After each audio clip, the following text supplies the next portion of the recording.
Gospel here at Dominion, and I also teach some of the upper-level humanities courses. So I teach sophomores, juniors, and seniors. And tonight, we want to talk about Milton, one of the most famous authors in the Western canon. Before I get to him, I hope you'll indulge me with a little bit of a personal story. When my daughter was about 1 year old, she developed hives around her mouth after eating some peanut butter. And so we took her to the pediatrician to get her tested for a peanut allergy. And when I spoke with the nurse on the phone to get the confirmation, I was a ball of anxiety. At this age, she was still crawling all over the floor, trying tons of new foods, and putting everything in her mouth. I panicked about the potential for accidental exposure. How would we keep her safe in restaurants, at daycare, at church? I knew a lot of families who had navigated much worse health conditions with their kids, but I'm a little dramatic, so a million tragedies flooded my mind. Intermixed with these safety concerns were concerns about my daughter's day-to-day life. How difficult would it be to find food that was safe for her? Would she ever enjoy a friend's birthday party without anxiety? How would she experience trick-or-treating, class parties, and summer camp?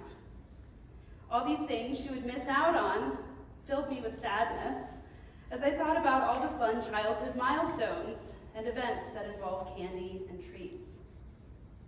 If I'm honest, I wasn't just concerned for my daughter, I was concerned for myself. Grocery shopping had been easy up until that point, and I was used to making quick, convenient meals for my kids after a long day at work. Lucy's allergy meant that my life became much more complicated, less convenient, and more anxious. I was worried that this issue would dominate too much of my time and energy.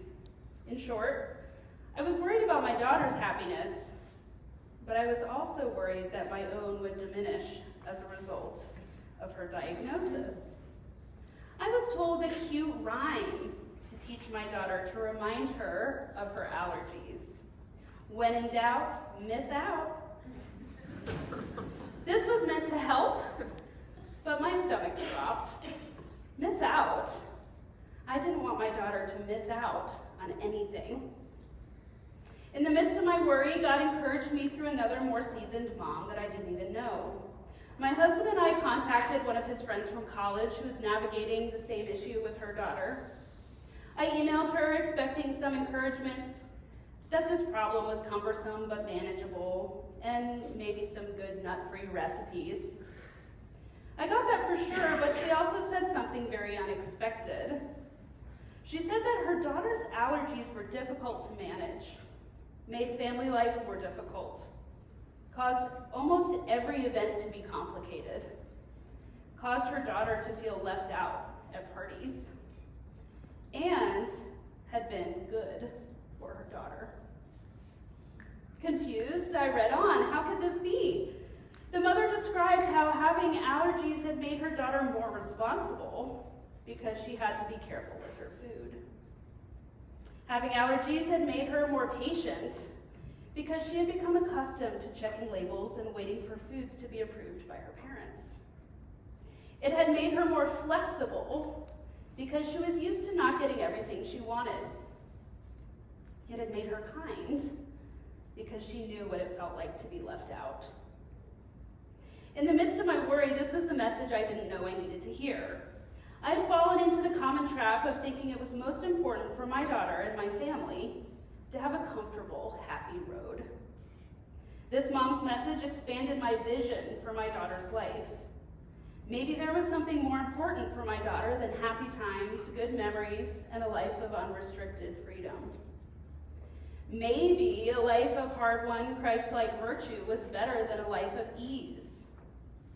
Maybe it was more important for my daughter to become holy over time than for her to be happy in every moment. Of course, I was familiar with the biblical passages on suffering producing perseverance and God using all things for good. But when the rubber hit the road, I had defaulted to a modern parenting trap. It was quite easy for my gut reaction to be concerned for my daughter's happiness and to grieve the loss of my freedom, People in America today are constantly bombarded with cultural messaging that we should be happy, and that if we aren't, something is deeply wrong. We are taught to value instant gratification, fast delivery of delicious food, and a constant stream of dopamine hits from short-form video content. We are also quick to chalk crime and poor behavior up to unhappy childhoods or crushed dreams. Parents, in particular, are fed a confusing mix of advice, telling them to affirm their children's feelings, while at the same time making sure those feelings are happy. Abigail Schreier writes in her recent book that about 10 to 15 years ago, quote, "Successful parenting became a function with a single coefficient, our kids' happiness at any given instant. An ideal childhood meant no pain, no trauma, no discomfort, no fights, no failure." I regularly talk to parents who, like me, worry about their children's happiness. Are they having fun at church? Are they enjoying school? Did they like that play date? Will my daughter or son feel sad and left out if I don't allow them to have a smartphone?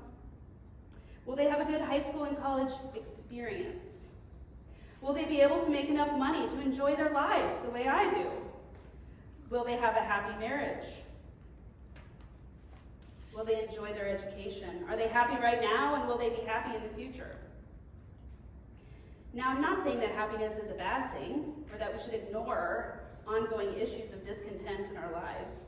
Happiness is a good thing. It's a gift from God, but perhaps it's not the best thing. Is it even possible that happiness in the wrong situation can be a hindrance to living a good and meaningful life? The irony of being concerned with our happiness all the time is that, of course, it makes us more unhappy. They've actually done studies on this, showing that the more you focus on trying to be happy, the less happy you become. Aiming for happiness means you're always aiming at a moving target. One doctor talks about today's young people being miserably tyrannized by their feelings.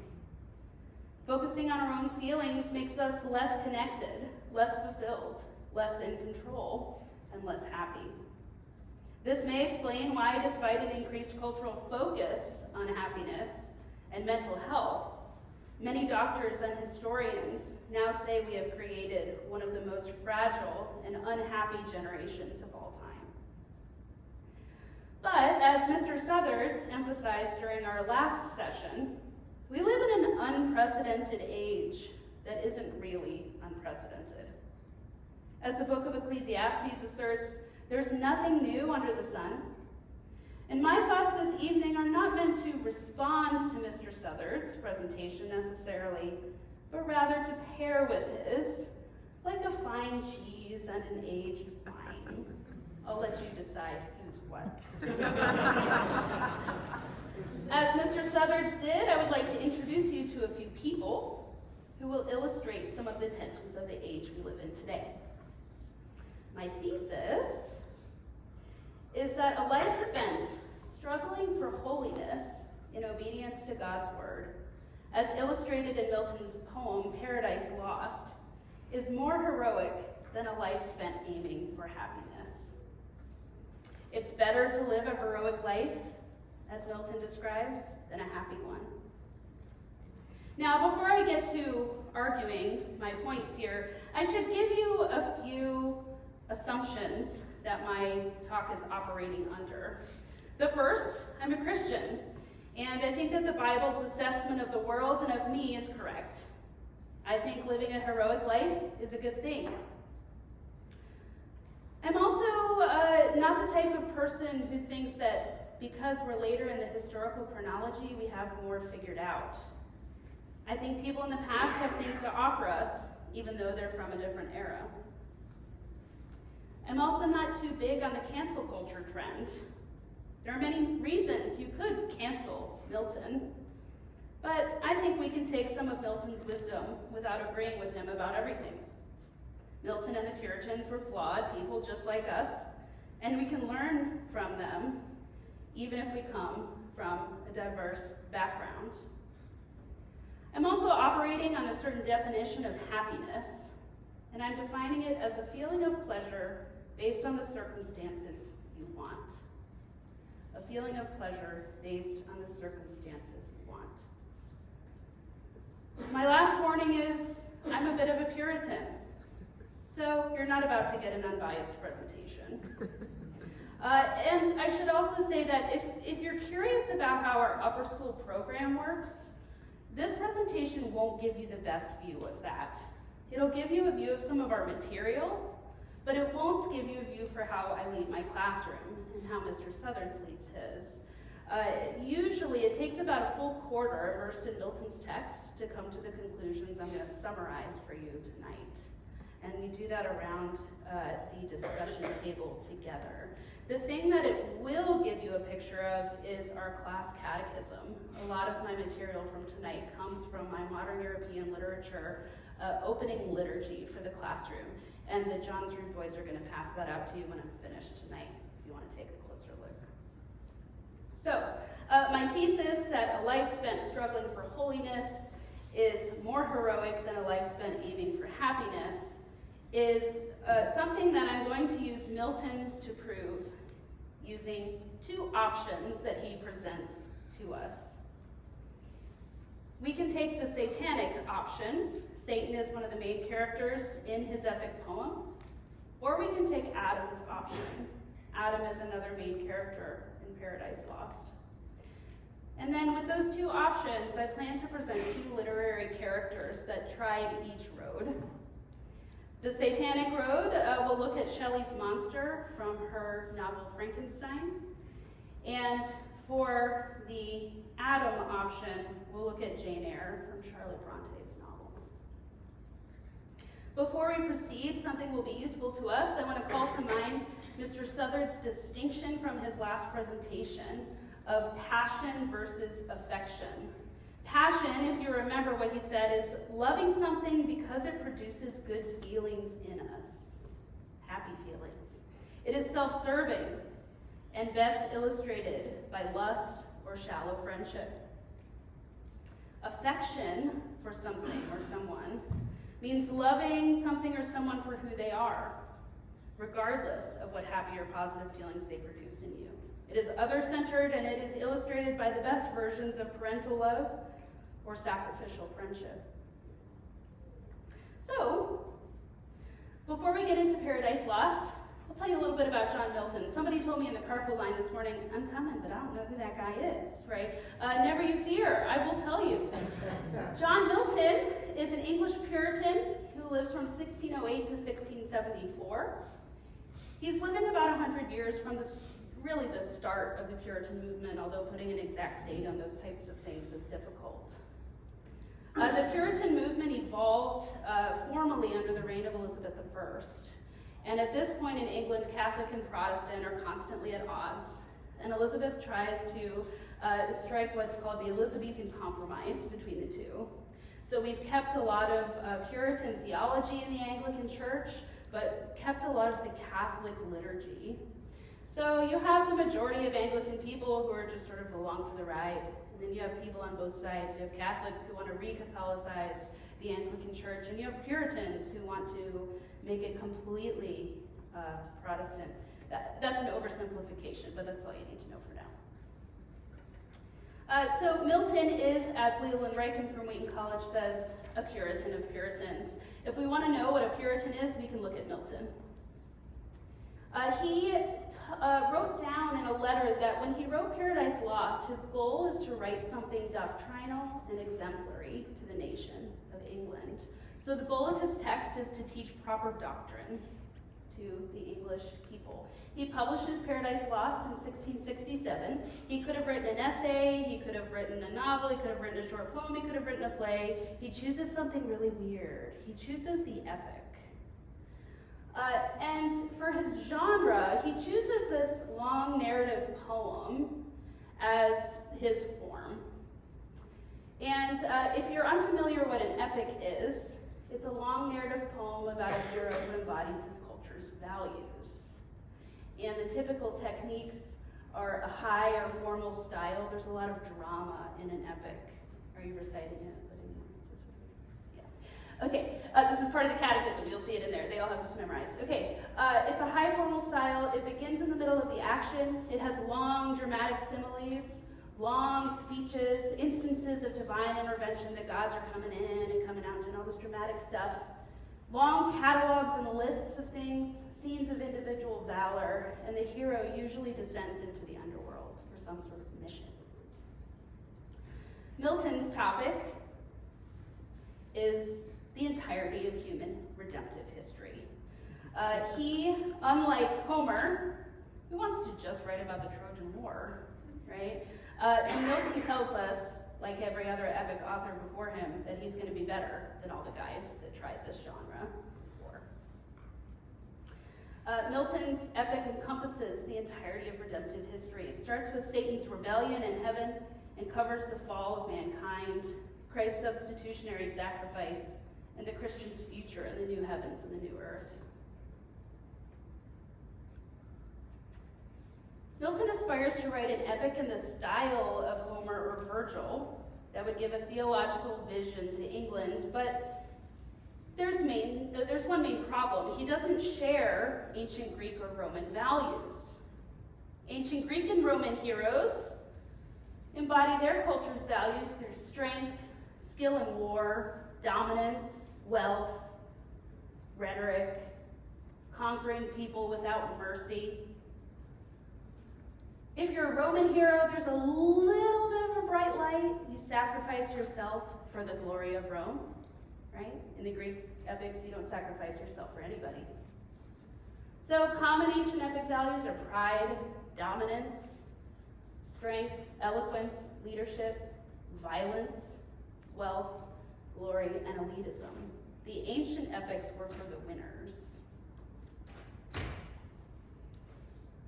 So, every epic tries to illustrate its culture's values by answering, what is the good life?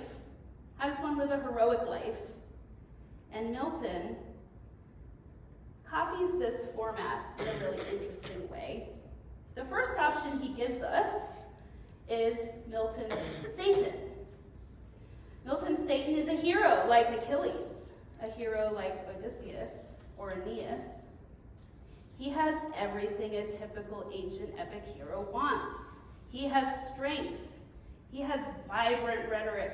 He has loyal followers, gold, power, authority. He's handsome. He's muscular. He's the biggest guy in the gym. He's charismatic. He's interesting. He's persuasive. He's kicked out of heaven for his rebellion.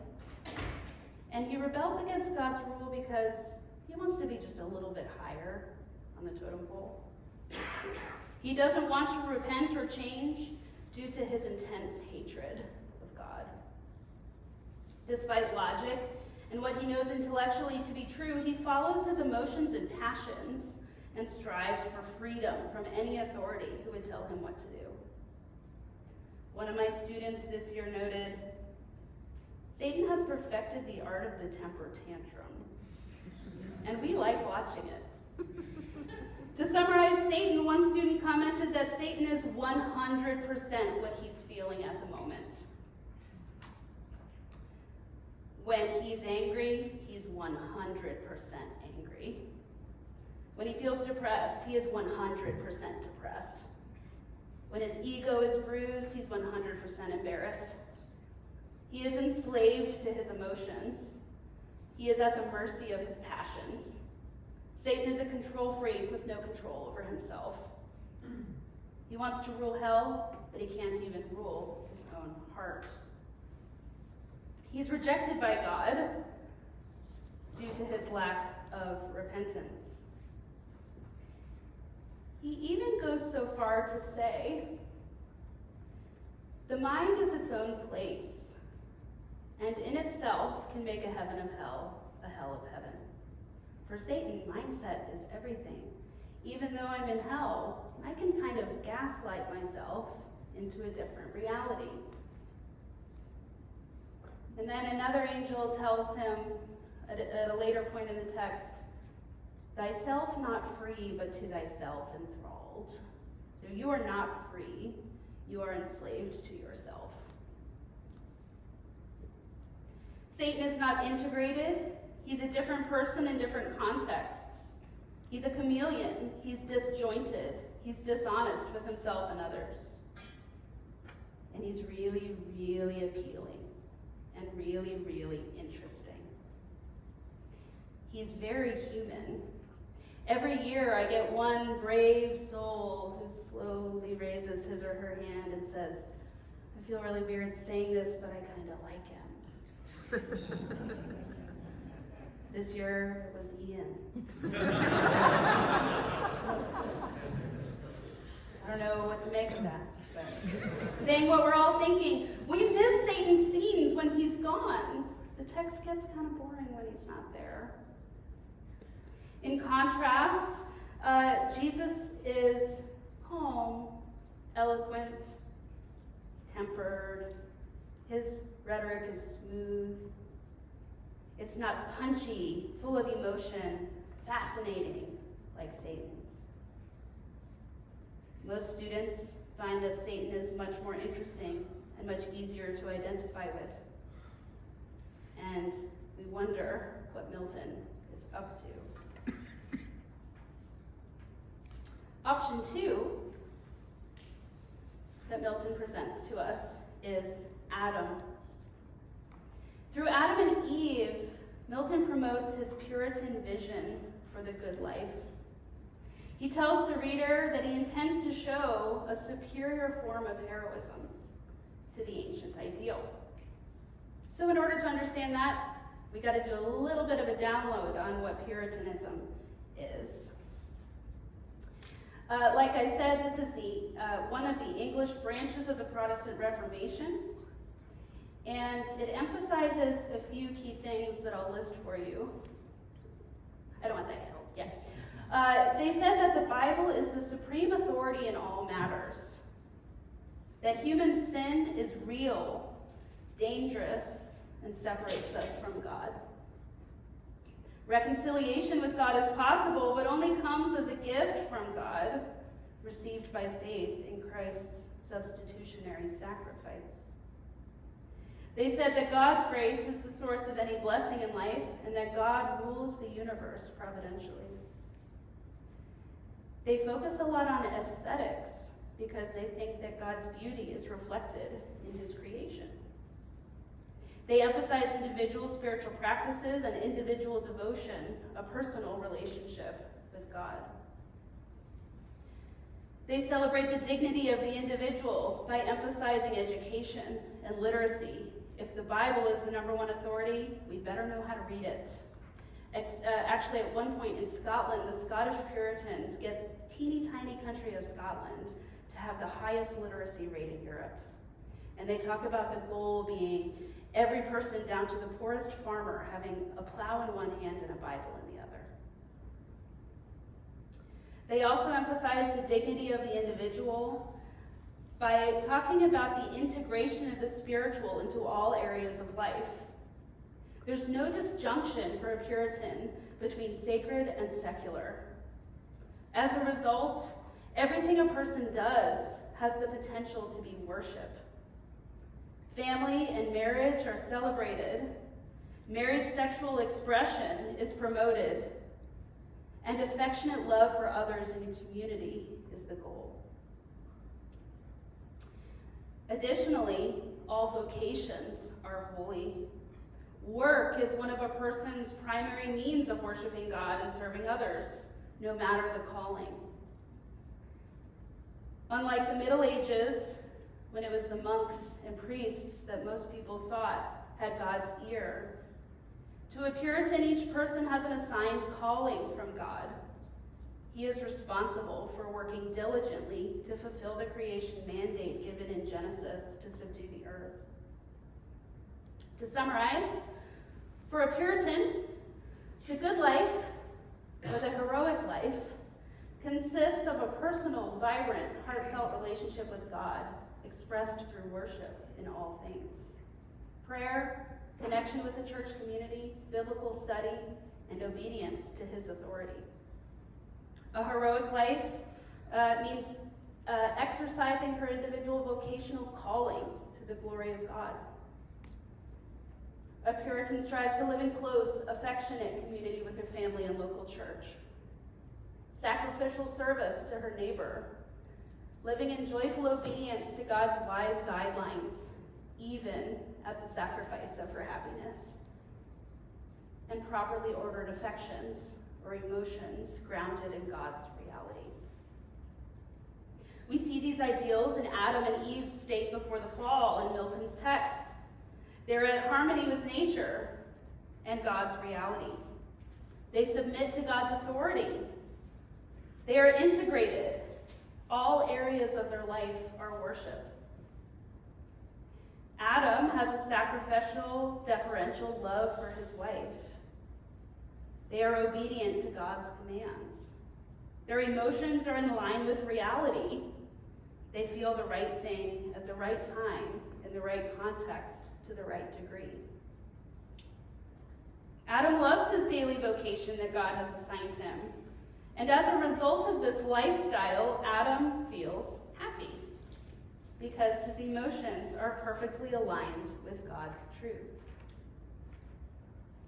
It turns out for Adam, happiness is only possible as a side effect rather than a goal.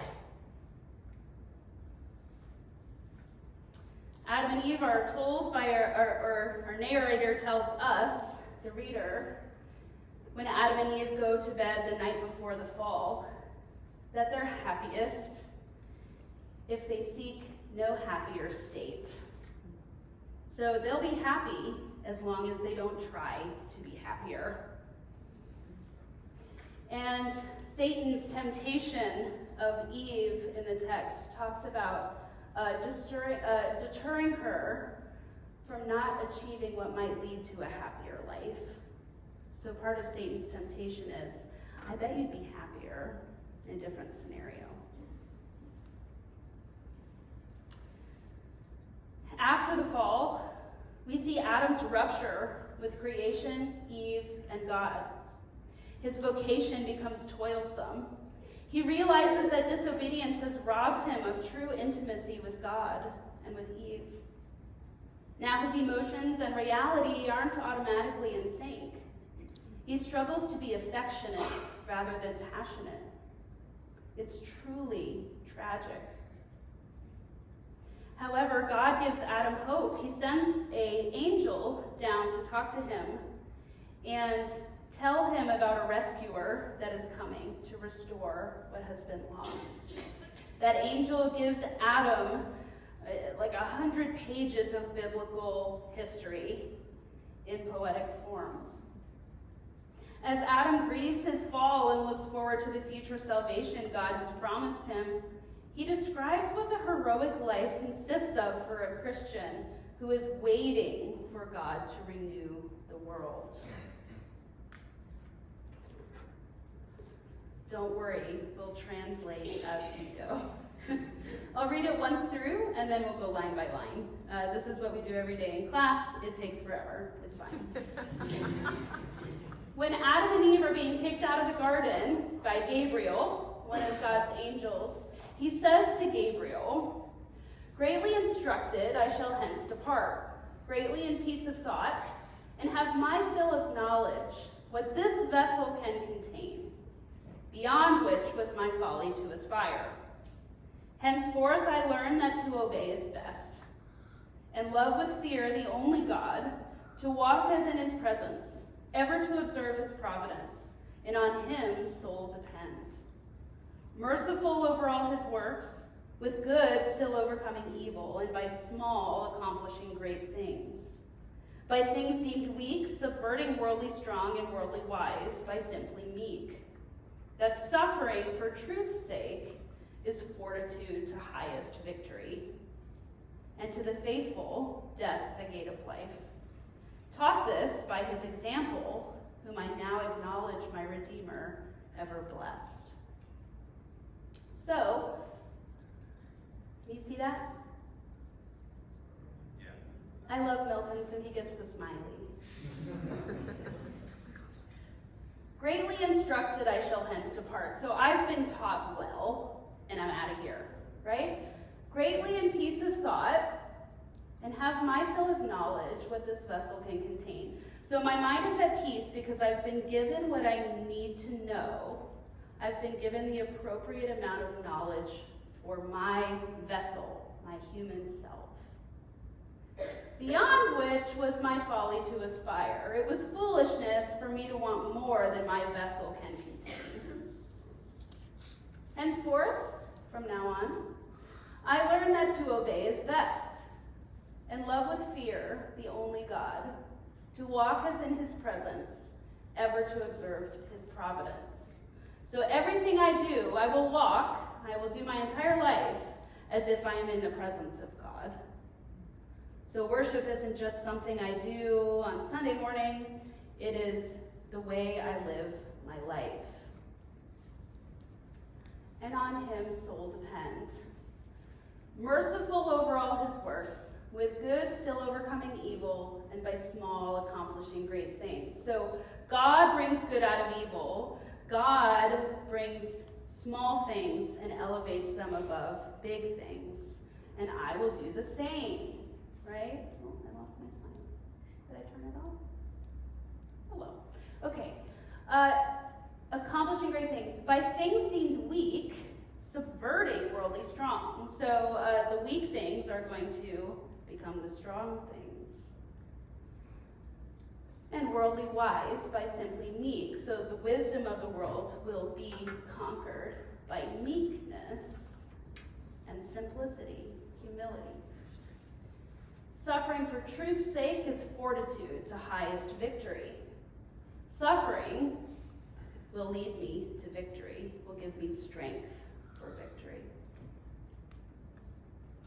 And to the faithful, death will be the gate of life. I'll live my life knowing that death is the best day. Taught this by his example, whom I now acknowledge my Redeemer ever blessed. Adam acknowledges at the end here that weak only overcomes strong because Christ has already done it. To summarize what Milton does in this text, Leland Braken from Wheaton College, to whom I owe a lot of my material for this evening, writes, but at the level of content and system of values, Milton revolutionized the classical epic so completely that Paradise Lost is also an anti-epic that refutes the earlier tradition. Classical epic is humanistic in its values. More specifically, it elevates the conquering warrior, physical strength, and earthly success to supremacy. Milton substitutes the Christian saint for the warrior hero as his ideal. And he makes obedience to God the highest value. For the praise of humans, Milton substitutes the praise of God. He also elevates domestic values, marriage and family, and pastoral values, living simply in harmony with nature, over what had always been called heroic values, the success of the military hero and the splendors of earthly kingdoms. Adam resolves to live a life of daily, mundane, faithful obedience to God. He will be victorious, but not the way other epic heroes have. Look at the military terms here: fortitude, victory. These are words used to describe Achilles or Aeneas, usually. Heroism for the Christian means obedience, humility, and service to God in all things, even in suffering. To use Mr. Southard's language from the previous presentation, Christian heroism is marked by an affection for God and others, rather than a passion. A Christian hero has the proper affections or emotions, balanced with reason and obedience. A heroic person has humility. He is strong enough, but not to kill the most people on the battlefield. Rather, his strength is used to be patient and to control himself. It reminds me of one of our middle school class catechisms, in which the teacher asks the students, "Gentlemen, who are you?" Or "Ladies, who are you?" They reply, "I am a king," or "I am a queen, for I rule myself." A Christian hero loves God no matter if it brings hardship or pain.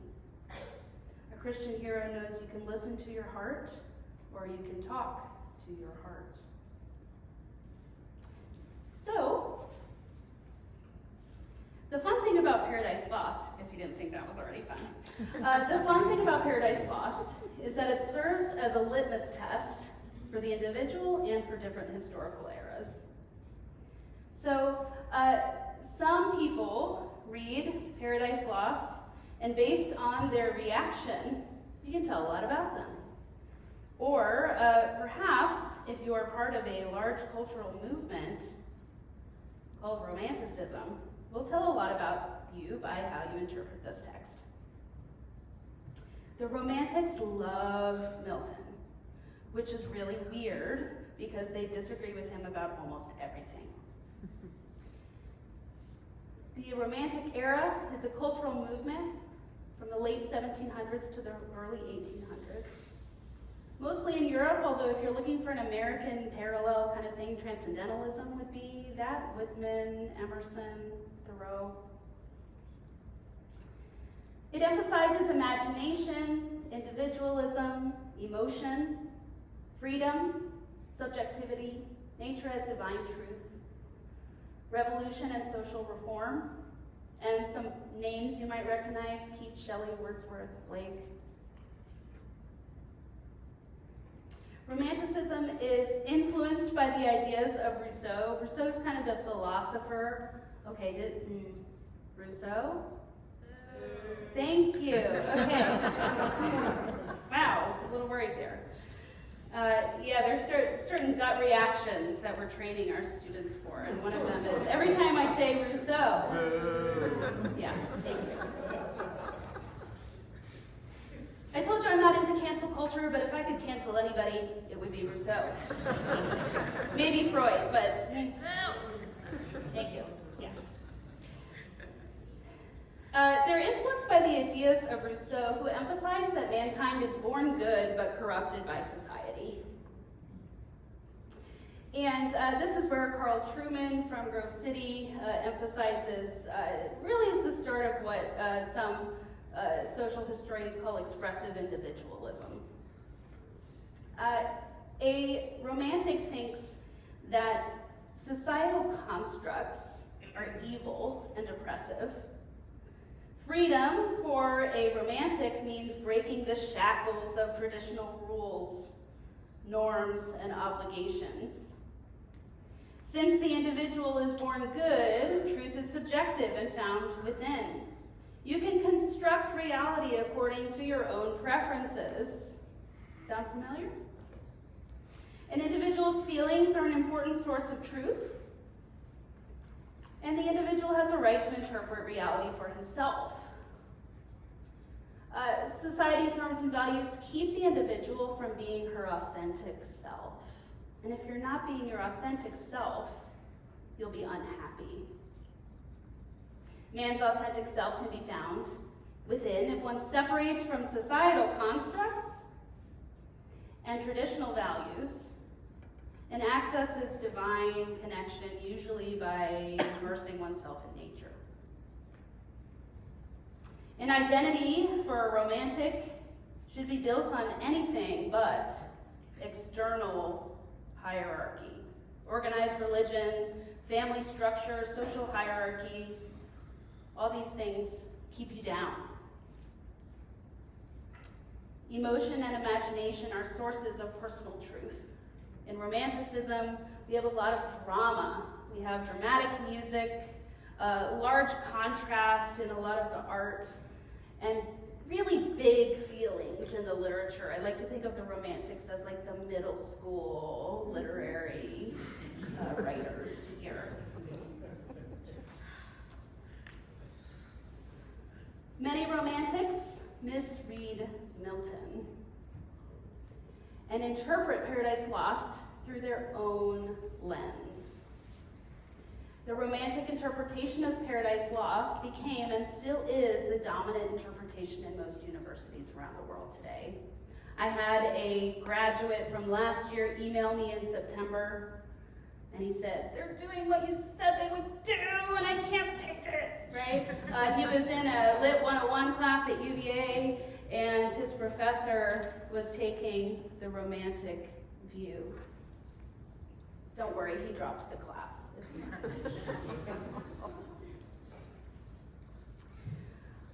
The Romantics, because they are fascinated with man away from social constructs, they are also fascinated with this idea of primordial man. What was man like, or what would man be like if he were separated from these societal constructs? And Mary Shelley gives us her answer in her 1818 text, Frankenstein. Now, wipe any like pop culture, Halloween, I know, isn't this perfect? It's spooky, right? Anything from Halloween out of your brain for Frankenstein. Frankenstein is the name of the doctor in the text who makes this monster. And he constructs a monster out of pieces of different corpses that he finds in the graveyard, and he gives it life through some sort of weird miracle with electricity. The monster in Shelley's Frankenstein is my example for what I'll call the satanic option. And this monster, because he is so ugly, is rejected by Dr. Frankenstein. As soon as the doctor brings him to life, he runs away because his monster is so terrifying. So this monster, who is ugly, is also orphaned and abandoned. He's rejected by his father, and he wanders alone throughout Europe. The corpse brain that he got must have been pretty good, because by listening in on people's conversations, he learns to speak English, and he learns to read, and he reads Paradise Lost. Shelley's really trying there, right? She really wants to make this point. He reads Paradise Lost, and when he reads of Satan's rejection by God, when he reads about Satan's loneliness and despair, he sees himself. He hates Dr. Frankenstein for creating him just as Satan hates God. He agrees with Satan's rebellion and violence due to his own feelings of rejection and sadness. He claims that he embraces evil because the rejection from the society around him causes him such intense pain. He copes with this emotional pain through revenge. He fully embraces Satan's self-focused victim mentality. His future is dictated by his hatred. The monster's rebellion is celebrated by Shelley, the Romantic author, who sees societal, religious, and familial constructs as old-fashioned, restrictive, oppressive, and evil. The monster justifies his evil, murder, pillaging, arson, by saying he was mistreated, rejected, and abused. He says, "I was benevolent and good. Misery made me a fiend. Make me happy, and I shall again be virtuous."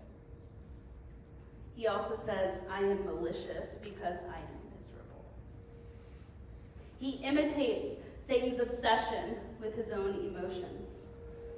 And because of his loneliness and isolation, he embraces the power and brutality of a typical ancient hero, and he uses his strength to dominate and victimize others.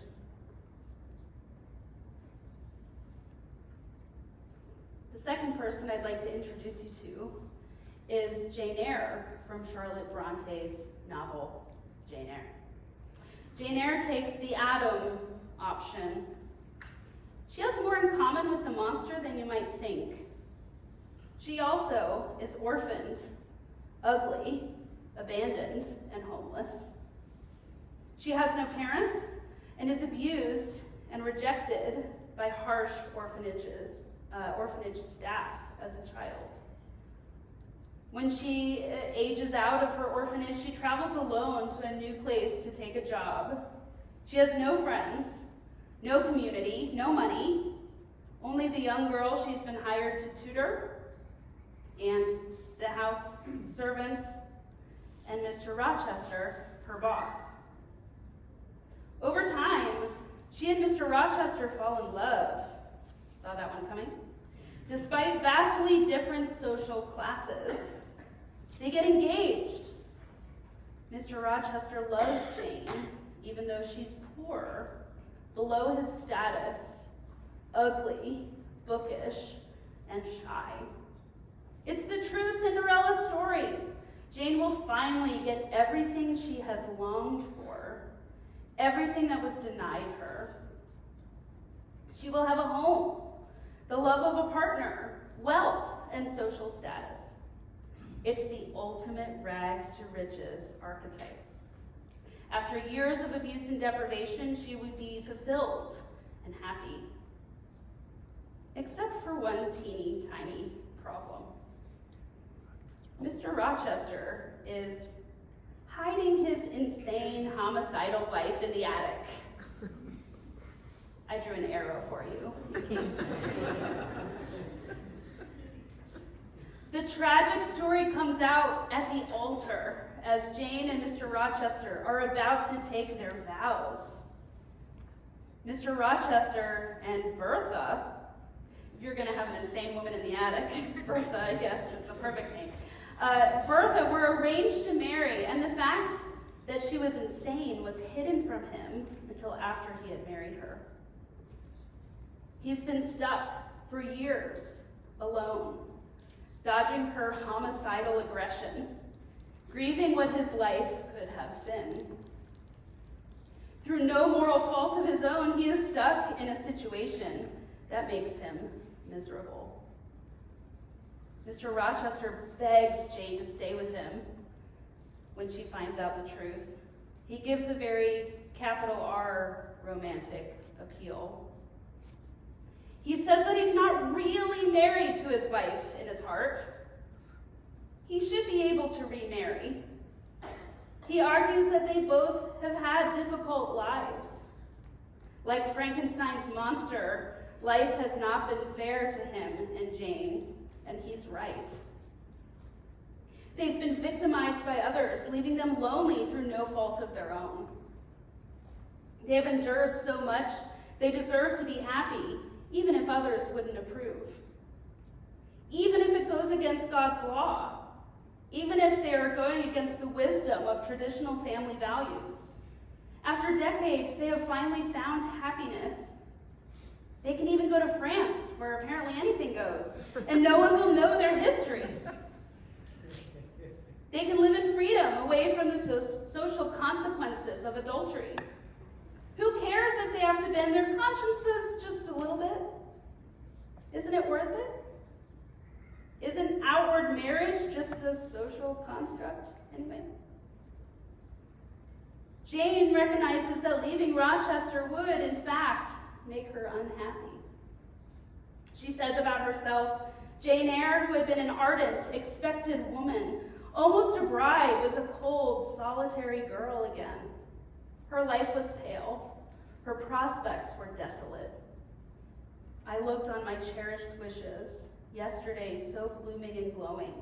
They lay stark, chill, livid corpses that could never revive. Mr. Rochester tries every tactic to persuade her, and she is tempted. He says she will be lonely if she leaves. She has no relatives, no money, no prospects, no home. In true romantic fashion, doesn't their situation determine their reality? Can't they just say that they're married in their hearts, despite his wife, if they feel that it's true? Who in the world cares for Jane except him? And the best lines from the book come following this appeal from Rochester. Jane says, "Still indomitable was the reply, I care for myself. The more solitary, the more friendless, the more unsustained I am, the more I will respect myself. I will keep the law given by God, sanctioned by man. I will hold to the principles received by me when I was sane and not mad as I am now. Laws and principles are not for the times when there is no temptation.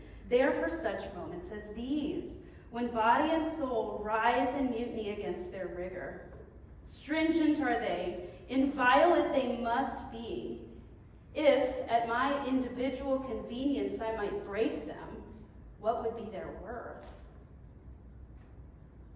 This isn't the shallow, selfish, romantic individualism, but an awareness of one's innate God-given dignity. Jane finds the idea of a world where her own emotions or situation make the rules a terrifying prospect. Heaven forbid she live in a world where her ever-changing preferences and emotions dictate her moral compass. Instead of being ruled by her passions like Satan and Shelley's monster, she tempers her passions and aligns her emotions with reality. Reinventing her own morality is so scary to Jane that she would rather leave Rochester and live a life of continued deprivation and loneliness than create her own reality outside of God's commands. Making this decision is gut-wrenching for Jane. She leaves Rochester and she is devastated and miserable. She is homeless, poor, alone, and she wanders the English roads in danger. But she knows that being lonely is much better than being happy as someone's mistress. The romantics, Frankenstein's monster, Satan, many today would think she's crazy. She's missing out. She only has one life. Only one person loves her. She has a chance at happiness and deserves it after all she's been through. Don't be such a rule follower, Jane. She needs to be liberated from these old-fashioned rules that are tying her down. However, Bronte crafts this into a victorious moment for Jane, who leaves Mr. Rochester and is, in fact, miserable for a time. However, as a result of her virtuous choice, she grows independent, confident. She self-sacrificially engages in a new community and becomes independently wealthy and socially respected without him. To come back to the beginning of my message this evening, I want my daughter to be like this. I want her to be used to missing out on small things so that she is accustomed to sacrificing bigger things for what is right. Maybe I should view the small disappointments of daily life as a training ground rather than a threat to happiness. I want my son to marry someone like this. If I don't teach my children that their own happiness is not the number one goal in life, they might not miss out on cheap, shallow friendships cultivated online. My daughter might not miss out on the fun of gossiping about her peers.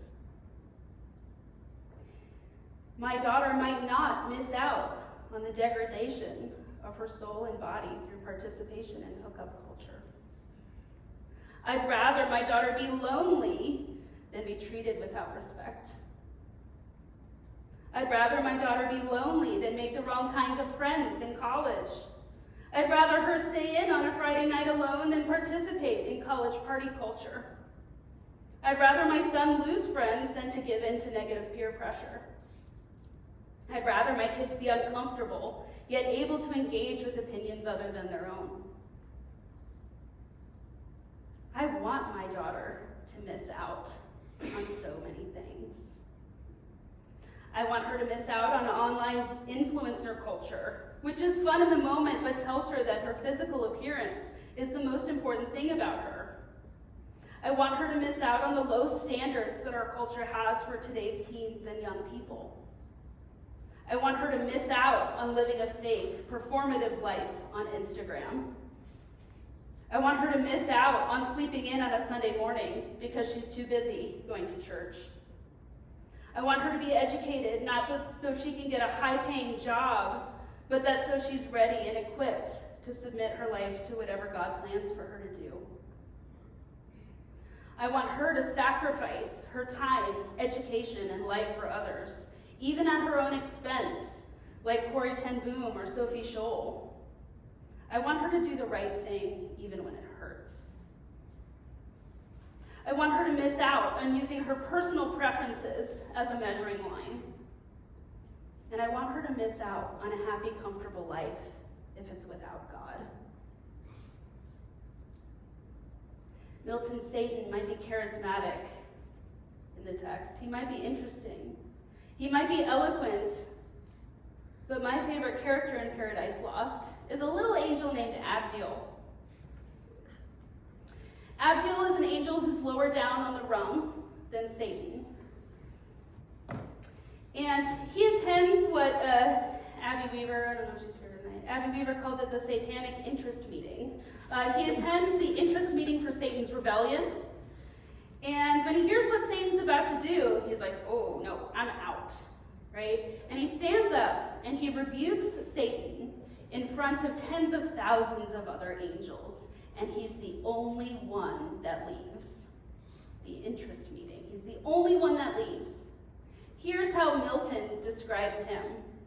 If I haven't persuaded you yet tonight that you want to lead a heroic life rather than a happy one, think of it this way. Do you want to be described like this? Do you want your spouse described like this? Do you want your children described like this? Do you want your friends described like this? Abdiel, faithful found among the faithless. Faithful only he among innumerable. He's the only one. False, unmoved, unshaken, unseduced, unterrified. His loyalty he kept, his love, his zeal. Nor number nor example with him wrought, even though nobody went with him to swerve from truth or change his constant mind. He wouldn't change his mind. His mind is constant, though single, even though he's the only one. Wouldn't you want to be described this way? Don't you want to be married to someone described this way? Don't you want your children to be described this way? Just in case you think I'm crazy, which you can still think that again. Maybe I've made you really unhappy with my presentation, in which case, I'm okay with that. I'm not the only one who, throughout Western history, is noticing these trends. In Les Miserables, Victor Hugo says a couple things that really agree with Milton. He says in Les Miserables, I think he's talking about Fantine, but I'm not completely sure. There are so many great deeds done in the small struggles of life. There is a determined, though unseen bravery that defends itself foot by foot in the darkness against the fatal invasions of necessity and dishonesty.